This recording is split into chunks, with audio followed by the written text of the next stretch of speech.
like, I'm surprised the men are like lined around the block to date Lindsay, because she is really stunning and tall and impressive and fun and smart. She is the whole package. Man, damn. I want to be in a relationship with you because I am a MILF. Come on. I am a mother in litigation forever, and that is the cause.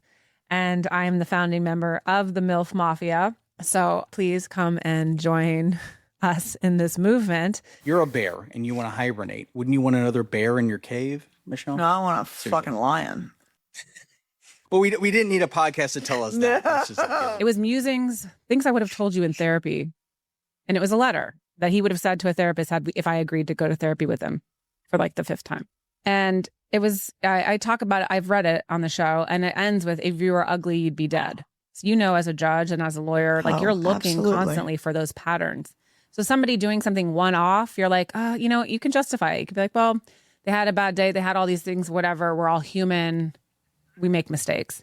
But if the pattern is showing up consistently, constantly, that they reach into that bag of dirt and throw it at you every time, it's never going to change. There's not a way that you can love them better. There's not like cellulite you can remove from your thighs that'll make them nicer. You cannot fuck better. You cannot, there's nothing that will change who they are at their core.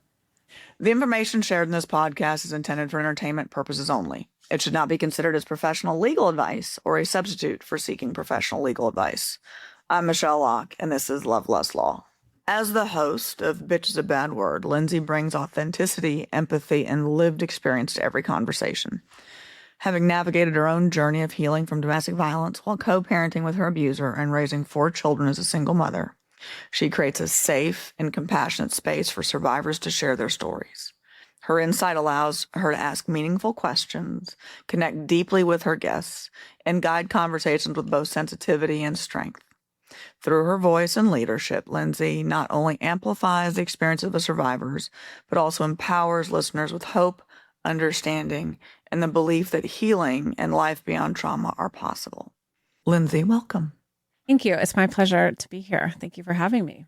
Why don't you tell us a little bit about you? I come from a background in the entertainment business. I have worked in film and television forever, and I was an actor on a show you might have heard of called The Walking Dead.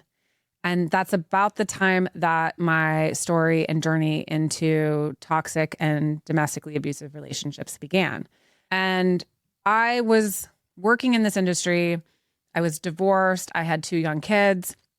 And I was also working on the #1 show in the world, although we were remotely in the backwoods of Georgia and had no fucking idea that the entire world was obsessed with shows about zombies. And we're like, who the hell is going to watch this? Like, see, this pilot's going to die on the editing room floor. But no, we had fun. No, it didn't. It ended up going on for 18,000 years. And it's the coolest, story of human survival ever. And I had the great pleasure and fortune of working on that show. And I started on the pilot. I was the stand-in for the lead and worked for the first pilot, first season, second season. And then I auditioned for a role, landed it. And next thing you know, I'm on the other side of the camera as Rowan, the governor's lady friend. And the coolest thing about it was, if you work in entertainment or you work in any job and you've worked really hard, I've done everything. I've been a set PA, I've been a stand-in, I've run scripts, I've done anything you can imagine. If I could get on a movie, I've been on Fast and Furious as a set PA. If I could get on a movie, I would. And I've done all the work. I did the auditions. I've done how many times I've been turned down. And at this particular time in my life, I was finally getting yeses. Like, I just landed something I've worked really hard for. Opportunities are opening. Agents, are obviously there more opportunities are happening. At the same time, I meet this person. This person thinks I'm fucking rad. You're on The Walking Dead. This is cool. This is like, I'm a nerd. I don't know. I work in tech or whatever they were doing. And I don't understand this world, but it's so cool. That's the valuation part, right? I was on the pedestal. I was like somebody super cool. All the things I was doing was really amazing. And then I'm like, okay, somebody gets it. And I kind of like that somebody's like not in the entertainment world. I kind of like that I'm not, wrapped up in, like, I have somewhere to kind of disconnect. Anyway, as the relationship progressed super fast, as it does, I then became a slut. Everybody that works in film and television are cheaters. Anything that you do in the show, oh my God, are you kissing him? Oh my God, is this, what's the script say? Like, oh, it was the most vile and disgusting industry you could ever imagine. And all of a sudden, everything that you loved and liked about me, you now despise and hate. And I drank the Kool-Aid. I started subscribing to it. Like, okay, if it's that important to you that I don't do this, or, or I'm limited into what roles I can play, if my kids can be involved in it, if we can, like, I can play a banker, or I can do something, limit my scope of work, then, this relationship can work. And I can, be a good housewife and a good partner to you. And I won't embarrass you by having, a sex scene on TV or whatever it is. This moment entered into this relationship, and it was still ongoing. I lost myself. Everything about what made me cool and everything about the things that I love to do completely got lost, not only in motherhood as it happens, but with a partner who just wanted full control. So I lost everything, and work-wise, I gave it up. I gave it up I thought, okay, I'll get back into it maybe one day, but then it was so tainted. I felt like everything that he said that I was doing in that world wasn't even true, but I believed it. I thought I should just be a good wife, a good mother. I was told if I went back to work, I was a child abuser.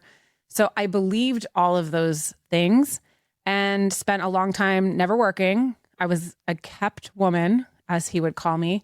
And he's like, look at your dumb friends with their dumb jobs, paying their dumb bills, ruining their relationships.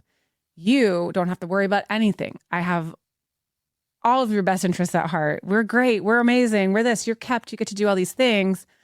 And what was slowly happening was that I was losing not only who I was as a woman, but I lost complete autonomy. I had no financial autonomy. I had no securities, nothing. And at the end of the day, when I decided to believe a threat that they made on my life, that this is the one I'm going to choose to believe, after all the bad words, after all the physical stuff, and I left. I'm a statistic that ended in, I left maybe 3 or 4 different times, and I'd come back. I'd have no money, or I felt like I had to make this work, whatever, all the reasons that a woman goes back up to 7 times. Or if, we know some of those statistics don't end well. I chose to believe a threat, and I'm like, I'm leaving, and I'm doing this, and I'm not coming back. And I had the help of some friends, and I was able to successfully leave the relationship safely with no money. And I never got any money. So that the kept scenario, definitely, it was real. But I decided to use my voice, use my experience, get back into what I know how to do. I know how to speak to people. I'm in the entertainment business.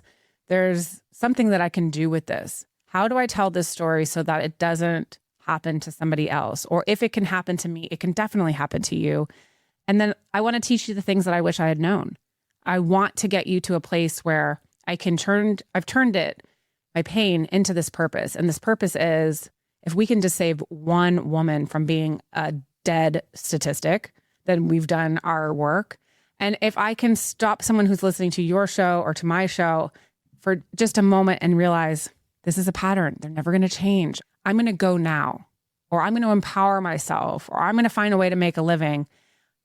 Then, again, I've done my job. I've done the work. So I ended up in this space as, edutainment, I guess. And I saw a need to be able to talk about this topic that is really not amazing, a fun or palatable topic, and remove the stigma. If I can say the things that I say, if I can say, like, hey, bitch is a bad word. And I was called a bitch by my ex in front of my young kid. And he asked me, Mama, what's a bitch? I'm like, oh my God, bitch is a bad word. And then he wrote it down. This was like the innocence of anybody affected by domestic abuse. It affects everybody in the ecosystem of your home, right? And this is a young innocent. They're not ready for this word. Anyway, I kept the Post-it on my fridge forever. And it was just like a reminder of like how far we came as a family. And also the cycles that I want to break. I really want for the world to understand that you're not alone, that it's not a you problem. It is them. And domestic violence is the greatest public health crisis of our time. And I really do believe it's an epidemic that, with the right education, with the right, people like us coming out and sharing our stories, taking the risks, being vulnerable, we can turn this around. We really can. We can stop the cycle. Well, that is commendable and awesome. And that's kind of, I know why Jake does what he does. It's why kind of what I do. It's because if we can just save one person. I mean, I literally filed for divorce 7 times before I got divorced. No joke, 7 times. Which, I'm sure there's some commentary behind that, but it's always, you think you can make it work. You think it'll change. You think it'll get better. If you just do this, it'll change. If you just do that, it'll get better. And it doesn't. And it happens, on the domestic violence side, it happens with both genders. But y'all, so for the video doesn't do Lindsay justice. Let's just start with that. When I met her in person, I was like, holy shit, a knockout, tall, beautiful. I mean, like at 11 out of 10, y'all. If I was a lesbian, she'd be my type. I mean, just stunning and like a presence. But no, really, like, when I met her in person, I was like, holy shit. I'm surprised the men aren't like lined around the block to date Lindsay, because she is really, stunning, and tall and impressive and fun and smart. Like, she is the whole package. Man, damn. I want to be in a relationship with you. Can you imagine hearing that every day from Michelle's mouth? And she's dressed like this. This is how she wakes up, by the way. Anyone that's watching, Lindsay is the bomb. She's an 11 out of 10, hands down. And then with a mouth that makes it entertaining. Oh my gosh. Thank you, Jake. Lindsay, how can I can't say shit. You know that. I have to just shut the fuck up and listen. That's really the important part. And also be an advocate, not speak for, but speak with and support. And that's a very important point there. So Lindsay, you are a very upstanding, young looking individual who has grace, style, elegance, and are completely hilarious. And while you don't make the best assessments when it comes to partnerships, and that's a really good segue.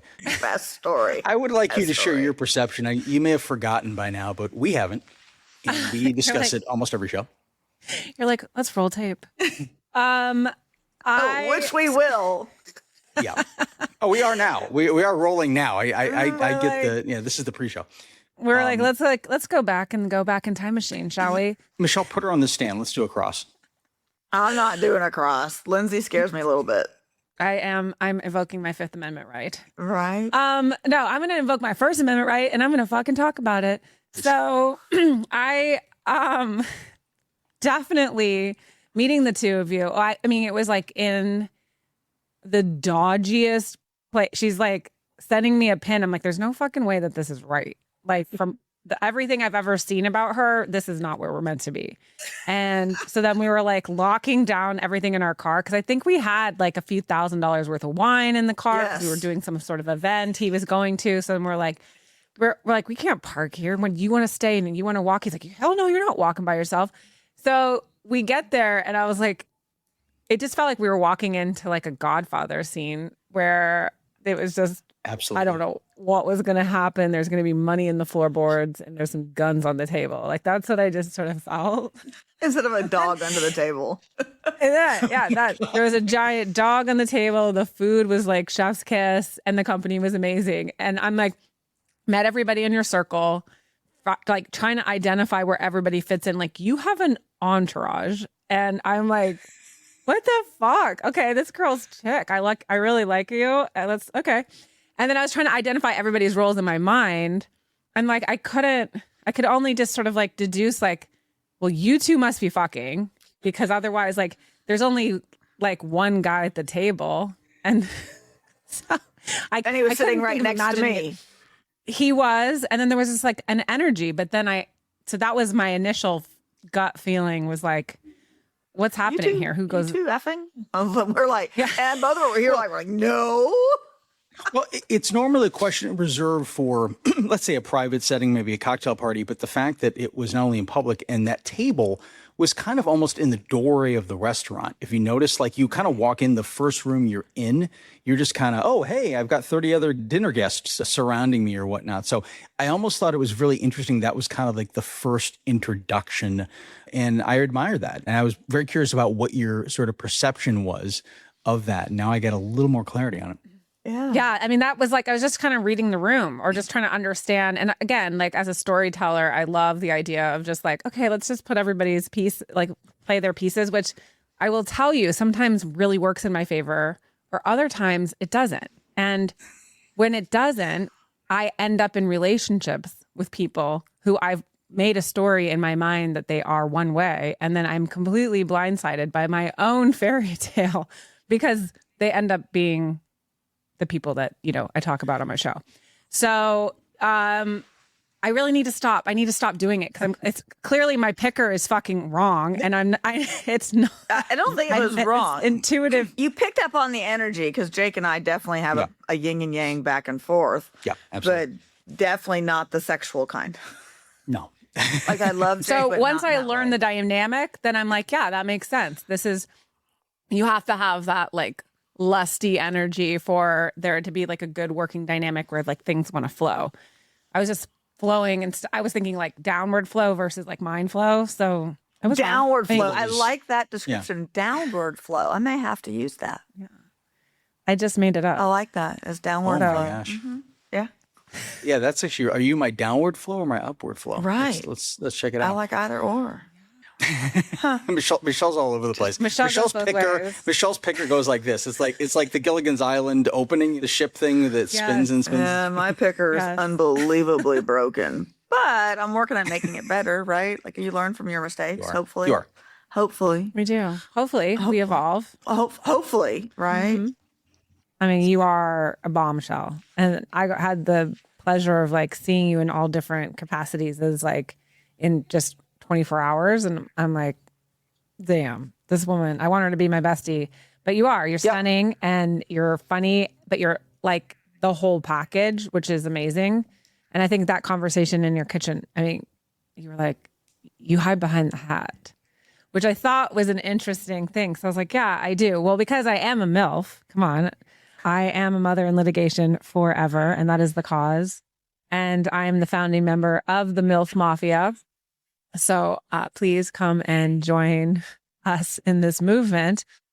I have a persona on the show, and I have a persona sort of in life as well, because again, there was a lot of things, as I referenced before, if you were ugly, you'd be dead. The reason why that hit so hard is that when I was vulnerable and I went back into my life as a child growing up, I felt dumb because I had undiagnosed ADD. I had dyslexia. Like I couldn't figure shit out in like the few minutes that we had in class. But I was tall. I was funny. Yeah, but like a 2-foot difference. But I was really tall when those formative years. So like no guys were going after me. I felt really different.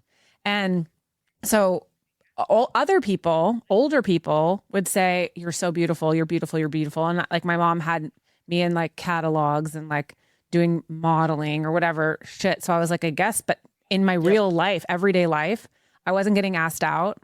My friends were all dating, my friends were kissing. So then I just started to like lean into humor. And that was my response, like, which ended up being my trauma response later, and why the show is the light that it is on Bitch is a Bad Word. Is because that's how I just dealt with feeling things.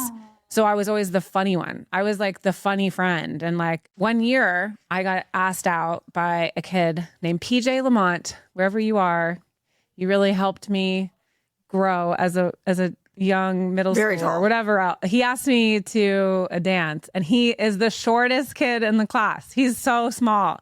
And I'm tall. I like literally, I'm 5. I'm very tall. And I was like 5, probably 5'8" in middle school. So like I was already really tall, and he asked me to the dance. And I was like, oh my God. Yes. But it's like the difference was this. And I'm like, you're a fucking baller. Like you had the car, like you just did it. And he's changed so much of my confidence in this way. But then I was like, I guess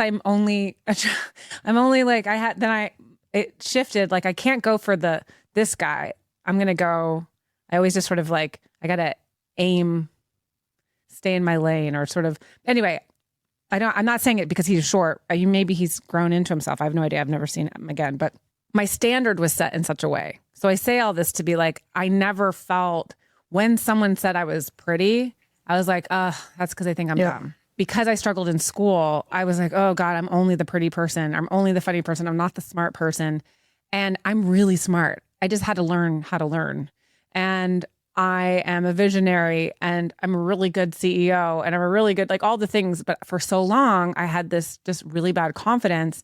And I felt like then as I got older, I was you're so beautiful. You're so beautiful. That was the only thing that was coming to the conversation. And so I felt like everything I said after that, they're like, I don't hear you. And so I would always lean back to like, I guess it is because I'm dumb. I'm not smart. And then I was in a relationship with somebody sharing those vulnerabilities. And then that's what they would say. You're not smart. You can't figure this out. You're too dumb. And so that neurofeedback, that feedback loop that I kept having that like, I'm either pretty or I'm dumb. I can't be both. I can't be this. I can't, so I leaned into the humor. I downplayed, my looks. I felt like if I got too dressed up, then I was trying too hard. I was trying to take over. So I'm really fucked up with like my self-image for a long time. And I'm coming into it now as somebody who's done a lot of healing and a lot of growth to say like, you can be all of these things. You don't have to just be one. And if any of those things are offending you, well, fuck you very much. And I want to destigmatize taking care of that if that's what you need to do. Or living, if you're fine and you love the way your body changed, like more power to you. God bless you. I hear you. I love you. I see you. Let's celebrate it. And let's also celebrate the woman who's like, I want to put the shit back where it was. I stand in the mirror like, oh, I remember when they were here. Like, how do I get back here? Like and if that's what you need to feel great again, you are allowed to own the shit out of that because again, you created a human, you populated the world and your body was the vessel. So change it. And I love like when women are like, oh, gross, like so much Botox or she did this or she did that. Like who fucking cares? If that's what they need to do to feel better about themselves, and especially if you're coming from in a relationship with a pathological person, anything that they're telling you that you shouldn't do, you absolutely should go do those things because that's the Ozempic and a dye job. I'm like, wasn't Ozempic. Let's start with that. I love that person. I'm like, and I've had 3 C-sections. I'm like, I'm going to now it's time for a thigh lift and a tummy tuck. And you know what? I don't have any problem owning that I want to go do that. Because you know what? I want to feel good in a bathing suit again. And I get to go do that. Yeah. I'm like, fuck it. I'm going to be 50. I'm going to be 50 and more fabulous than I've ever been in my life. That's the goal. Oh, Michelle, we should find somebody who will do it for us and we'll do it on our shows like together. And we're like, we're going to go through like the whole experience. I think that's a great plan. And we can find someone who'll do it. That's really good. So let's actually look into that. Cause you don't need anything. No, I had my last baby was like 11 something pounds. I huge. If more person had come up to me, I'd be like, are you having triplets? But there might be one less person on the planet if you say anything after that. I want mine to just go back up instead of being like elongated cones when I'm doing downward dog. I was reading too that you can take fat from your like other parts of your body and put it in your tits and you don't have to get silicone. I'm reading that you can take fat from your thighs or your ass or wherever and you can put it here and it fills it back in so that it gets high and tight. But I'm going to put out there any board certified plastic surgeons that specialize in mommy makeovers, which for me is a tummy tuck, thigh lift, and let's get the girls back up to where they used to be. You should reach out to Lindsay or I so we can have a discussion, because I'm going into 50 fabulous. Have tits, will travel. I've talked about it before. It's like, what's that in court you can't walk back from?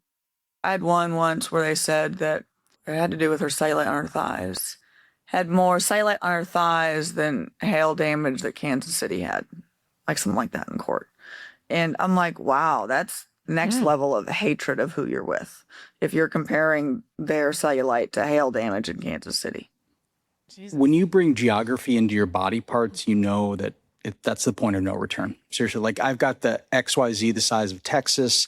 You know what I'm saying? My thing is bigger than California. Whatever it is. No, seriously, that's literally, you know, that's a point of no return. it's there's a Texas size one and there's a New Jersey size one. Which one are you? Or I've heard your vagina's so blown out that, you know, if I so I'm like, my vagina is so blown out, I can just like shine a light in my mouth and I can like direct you to your seat in a theater. Well, because you do the texties from the XDs. I do the texties. And they're always that is epic statements. There's some shit. I'm surprised by what people say to other people. And, you know, when I first started doing this, I was just reciting my own texties from my own XDs testes. And then I started receiving just anonymous ones. And I say all this because what I found fascinating in the human experiment was I could put all of these all on a wall. You wouldn't know the difference between the authors. They all read the same way. So I'm like, whatever dirty mag playbook these pathological people are passing around, it's like evident in the way that they feel that they can just like talk to someone. You're like, oh my God, like this is the mother of your child. How could you think that this is in any way appropriate, no matter like what you think or feel? But anyway, as we know, they operate with one goal, one mission, and that's to bring you down in any way that they can and touch that pain body, touch that trigger.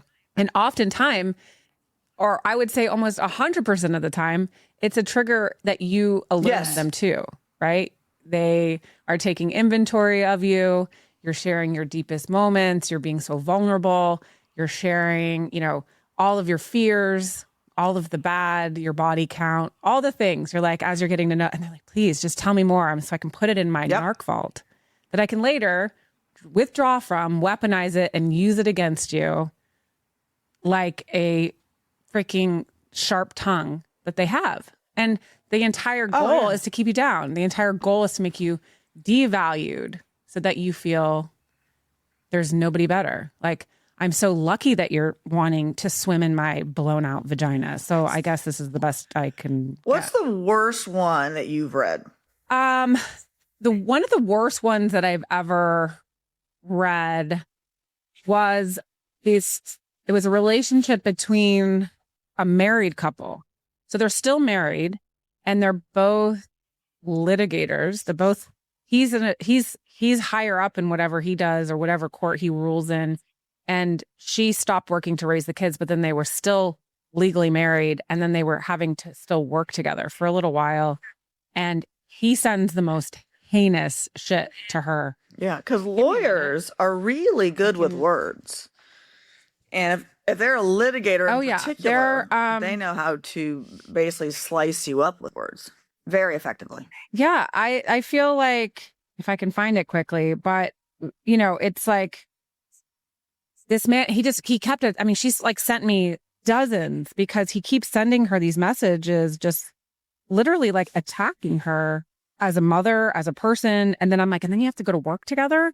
You know, I do want to ask you this, and this is what I learned from therapy when I was in couples therapy years ago, is don't say something you can't take back. And my question to both of you is, when you're in those situations, people don't realize how much words hurt. It's not just about being able to, you know, set a digital footprint or be able to use it against someone in a court case, but you really do damage to one's soul. And obviously it comes from a place of pain. It comes from a place of anger. But have you both been in those situations where you're hearing these words from someone, let's say an ex, and you're like, this is the point of no return for me?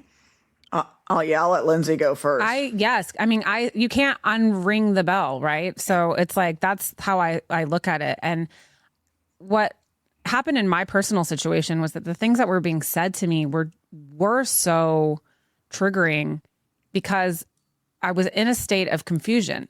I shared a story. I was sexually assaulted when I was a teenager, and I shared the story. And then at one point, the conversation turned on me where he likened I was a cold fish. That's what he called me. You're a cold fish. You're not warm. I'm worried you're never going to like hold our baby. I was pregnant at the time. And, it's probably because you were raped. And at this point, I'm like, I'm pregnant. I thought I was a good fuck. I've never been told otherwise. And now I'm with somebody and I've shared a vulnerable moment of being sexually assaulted. And now they're saying that the reason why they can't reach me in the bedroom, the reason why they've gone outside the relationship is because it must be my sexual assault.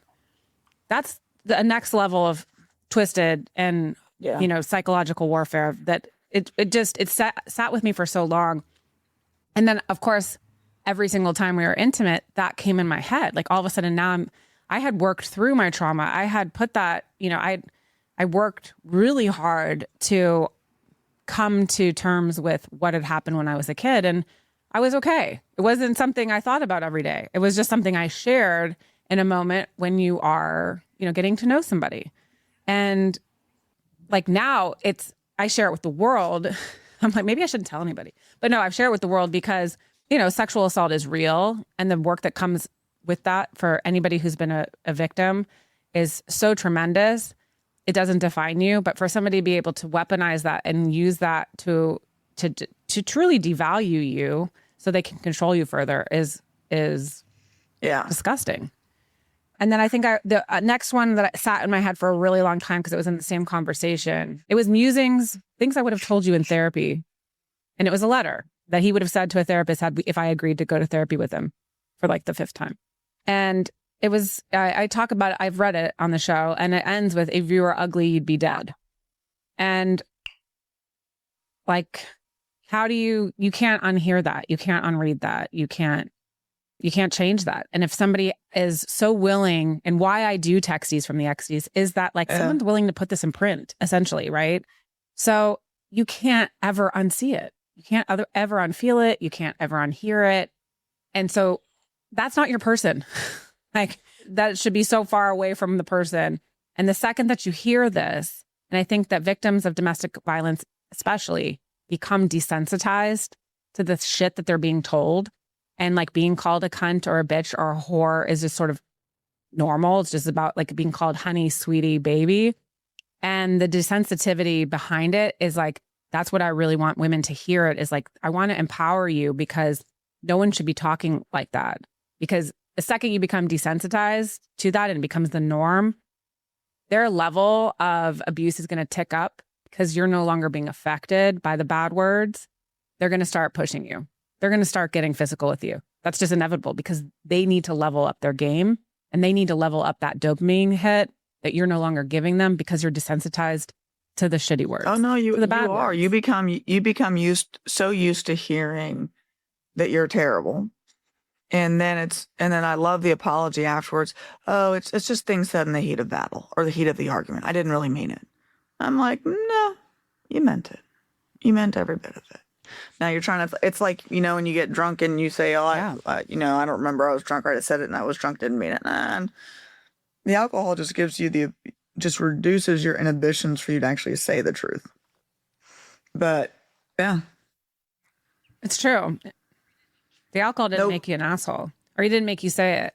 Sometimes I am like, you got to take it up with that. With if drunk me said it, go talk to me when I'm drunk. We're not the I'm same sober, person, then fine. right? But yeah. But yeah.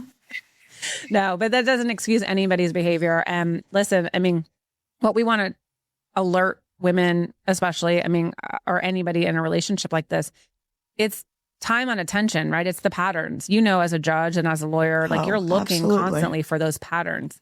So somebody doing something one-off, you're like, you can justify it. You could be like, well, they had a bad day. They had all these things, whatever. We're all human.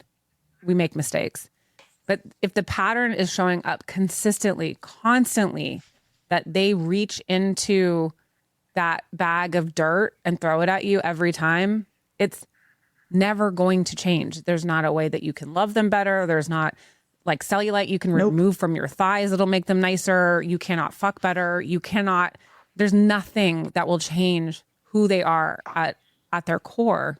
And joke's on you, unfortunately, sadly, because these people are really good manipulators. They wore a mask for a really long time. They conned you into a relationship. No.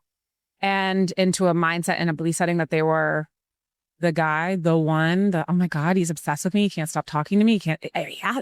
I say this a lot, like, pay attention to who's asking all the questions. If it's just them in the first few dates, like firing off rapid things, those people are literally wanting you to ask them nothing because they have to learn you, and they have to learn how they can manipulate you, and they're taking inventory. And the inventory piece is so important with a pathological person because they've got a memory like no other. Remember that time, the second you call them on something bad, they're like, really? Well, back in, 1987, remember that time you told me I was a dick? Like the one time, right, that you said something in response, reactively or whatnot, they're going to hold it. And then every single thing you ever said, I used to hear, you're so much like your mother. Well, bitch, you never met my mother. But I used to tell you about her, and I used to tell you about these things. But it was such like, it hurt me so much because I just like, no, I'm not. No, I'm not. And then you're like finding yourself defending that thing that's not even real. Just when you think, oh, this is what they need and it'll get better, they're just going to move the target. The ball just gets moved. There'll be something else they need you to change. Mm-hmm. It's, you can get the cellulite removed and lose all the weight, and now you look great or whatever else. And then it's something else you need to do to change. And I'm just like, there is never a win. They're also never going to say, you're right, I'm wrong. You're never going to get them to say, sorry, I shouldn't have sent it. They don't stop, and they keep going because they have a need to just make you feel like you are less than worthy of anything. And then they come back with the only I will ever love you this much, right? Because you've been so devalued that it's, oh, I'm so lucky that he still loves me despite how terrible I am. And you look at it and you're like, you're not really that terrible. You're really a good person. But sometimes it takes someone from the outside to say, hey, you are a good mom. You are a good woman. You are a good wife. And your partner is an asshole. And you also have to be in the right frame of mind to receive that type of, like when a friend leans in and says, hey, it took, in my case, a long time for me to see just how bad some of it was and how toxic it was. And even now that I've been out for 2 years now, there's stuff that's coming back now. I'm like, ooh, how did I put up with that? And you just do. Like, you just get so accustomed to the ugliness that you're like, well, just another day. Well, there's a lot of shame associated too, right? So you're sitting there like, I can't believe I let this happen, or how am I here? There's also living in that silo with them, and you see the world for like only the way that they present it to you. You're looking at it through a really dirty lens. And it seems like it's okay at the time. And it's like, we all have heard this. It's insidious. It's just sort of by the time it happens and by the time you're aware, you've either invested so much energy, time, money, experience, life into somebody. Maybe you have kids. Maybe you're living with them. Maybe you've commingled your finances. Maybe, all the things that happen where you have to give yourself that grace to say like, now all of a sudden 2 years later, I'm in this shit. Michele, you're a fucking judge. If it can happen to you, it can happen to anybody, right? It's not an intelligence issue. It's these people are absolutely power hungry to control, manipulate, dominate, and they need the challenge. They need the smart, ambitious, go for it. Oh yeah, they get the bigger high off it once they break it. Because otherwise, a cat does not want to play with a dead mouse. So let's understand that as you're in the space and as they're telling you, no one's going to love you, you're the worst. It's just like they're master projecting their own shit. And you're like, you can come back and look at it, you know, after you're out and you see like, how the hell what was I thinking? You know, there's a million times where I've looked back at my relationship and thought like, these are all the red flags I chose to ignore. There were red flags flogging me in the face. And I was like, well, this is kind of fun.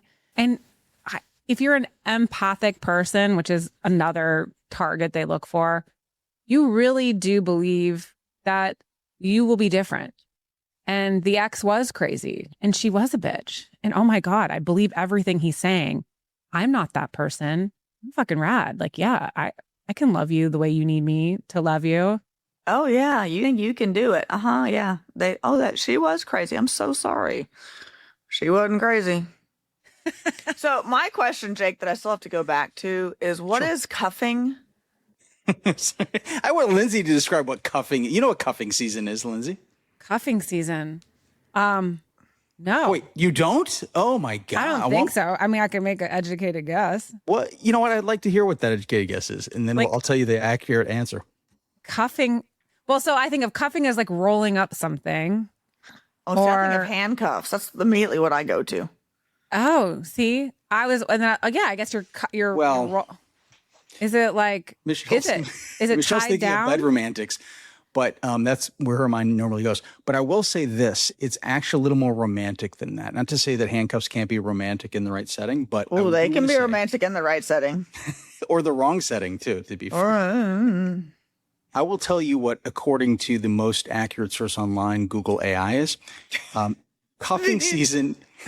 Cuffing season is a often temporary dating trend during colder months, typically October to March, where people seek romantic partners for companionship, warmth, and holiday events. Driven by colder weather and a desire for connection, it stems from the idea of a handcuffing or locking someone down to avoid winter loneliness.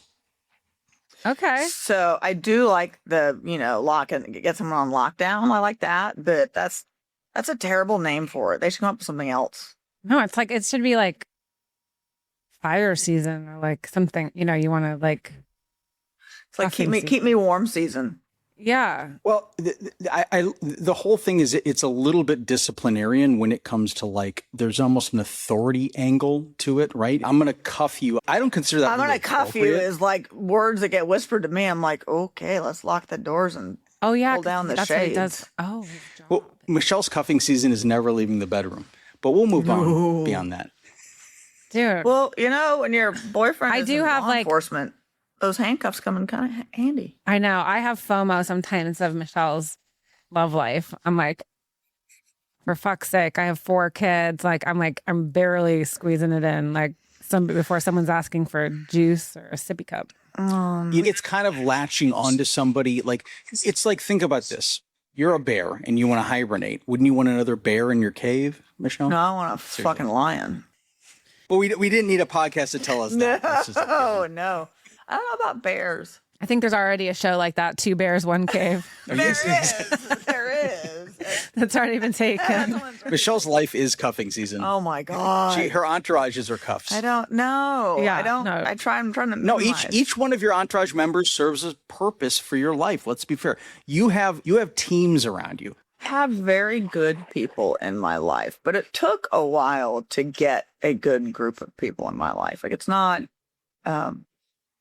It is not something that I think is easy to do. My bar is pretty low. I'd like to say that I set the bar so low I fucking trip on it. Is it tied around your shoelaces? And every time I'm like, there's that goddamn bar. Well, fuck. And It's like, God damn it. How did I miss that? Oh, wait. But yeah, no, and I guess it's different when you deal with how people deal with people different times of their life. Everyone I deal with is in some kind of crisis, right? Like I don't get people or meet people where, hey, life is going great, so let's, be friends. It's usually, hey, I'm in crisis. How do we fix this? I mean, that's almost always what happens. So I don't know that I ever meet anyone that's life is going just dandy, because if they're coming to see me, they're going to be in a courtroom soon, and that's probably not where they want to be. They say be careful what feels like home if home was toxic and chaotic. And I think that that should be just plastered over next to every, you can climb tall mountains, inspirational posters at school. It should also be like, if home is fucked up, be careful who you love, because it feels safe to you.